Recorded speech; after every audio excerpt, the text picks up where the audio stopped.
žmogus, kurie yra šito vokėjai.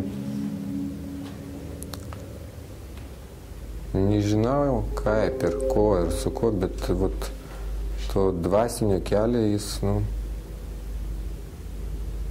turi tokį kaip ryšį su juo labai stipriai. Šitas žmogus. Jo, labai stipriai. Dvasinį ryšį. Dvasinį ryšį. Nežinau, bet labai stipriai ryšį jis turi šitai vokia. Ir šitas jausmas iš karto jaučiasi, kad taip, kad mes visur einam, čia taip spinduliuoja tokia dvasinė jėga, nežinau iš kur. Įverčia sustot. Įverčia, labai įverčia į tokį, taip pat eina iš širdies, bet tokia, dvasinė, nežinau iš kur. Bet toks jausmas pas mane. Kodėl Andžejų patraukė religinių motyvų kupinas paveikslas? Kaip vyras sugebėjo nustatyti, kad šį paveikslą ir vieną iš vyrų, Ričardą Mikutavičių, sieja ypatingas ryšys?